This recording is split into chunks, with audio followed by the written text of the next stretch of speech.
Eu vi ele numa assembleia, ele falar o seguinte: tem que pedir a carteirinha do sindicato para entrar na assembleia, que é um negócio muito antidemocrático. Claro. Não tem jeito. Ô Rui, conta também por que você saiu do PT?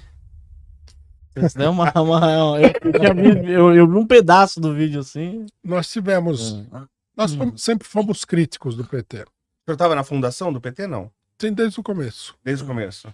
Quando o PT fez uma campanha de filiação para legalizar o partido, eu participei dessa campanha. Caramba, legal. O senhor é culpado, então. Faz parte da história. Faz parte da história. Não, eu não sou culpado porque eu sempre tive uma concepção crítica, né? Sim. O PT que existe hoje não é o que a gente propunha. Ele mudou muito? Muito. Foi mudando, foi sendo...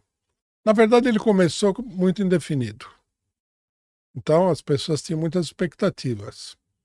Né? Vamos fazer isso, vamos fazer aquilo. O partido vai ser de trabalhadores. Acabou não sendo, de fato, um partido de trabalhadores.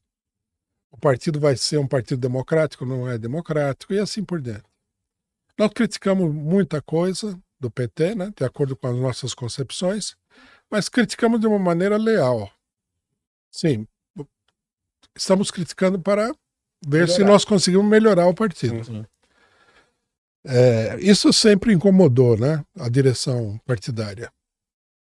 Apesar de que eles não tinham como fazer nada sobre isso, porque o PT era uma verdadeira federação de grupos políticos. Havia dezenas de grupos diferentes, né? Agora, quando o PT começou a se aproximar da possibilidade de exercer o governo, aí é que a coisa começou a ficar mais complexa. Porque o PT passou aquilo que ele faz hoje. Ele passou a articular essa política de compromisso com outros setores da política tradicional. Né? Nós criticamos isso durante um período, ficou um pouco indefinido, mas na eleição de 89, o Lula, que foi a primeira eleição presidencial, né? Democrática, vamos dizer assim, né? O povo escolheu. A primeira eleição pelo voto direto. Isso.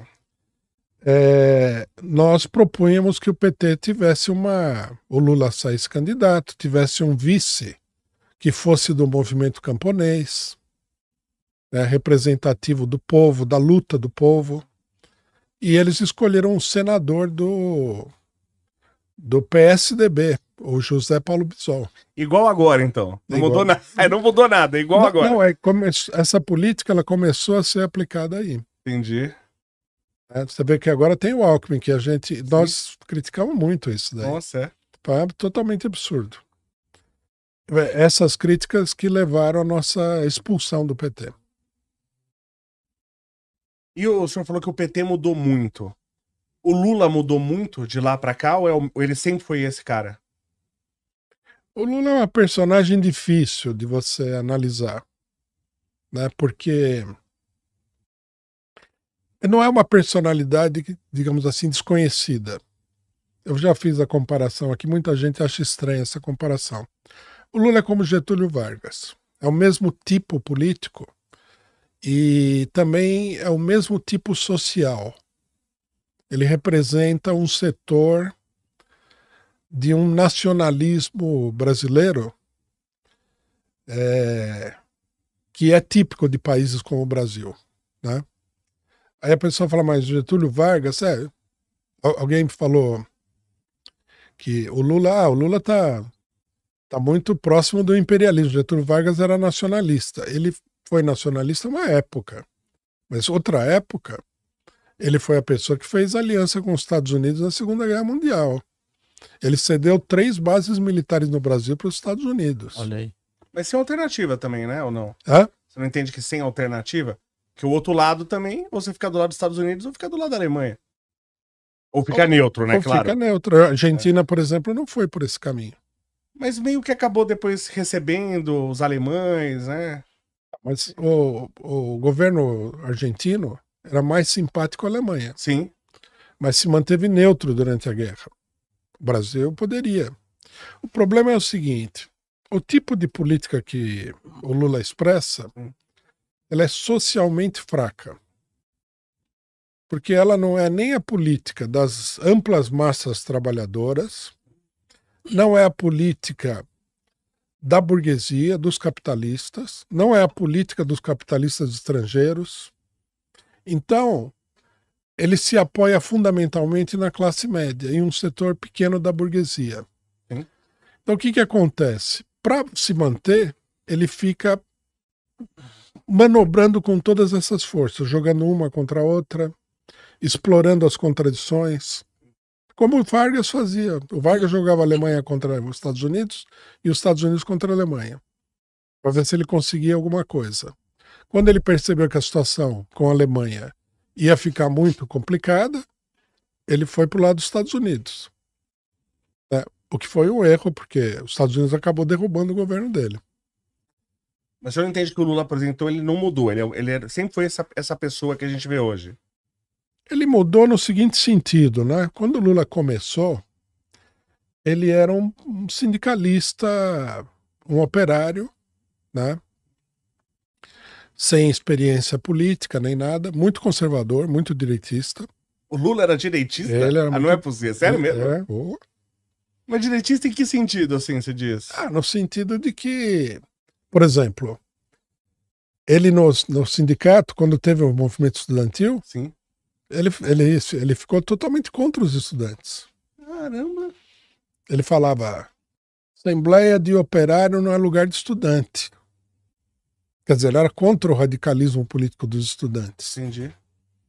Eu vi ele numa assembleia, ele falar o seguinte, tem que pedir a carteirinha do sindicato para entrar na assembleia, que é um negócio muito antidemocrático. Claro.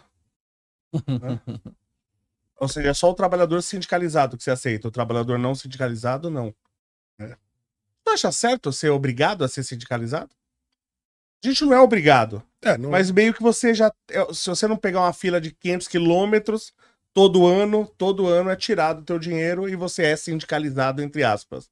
Você acha que tem que ser optativo mesmo? O cara ir lá tem que ser ativo e não passivo pro cara ser sindicalizado?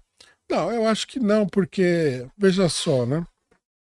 Isso, em geral, aqui no Brasil, isso aí é uma coisa que veio do Estado Novo. Tá?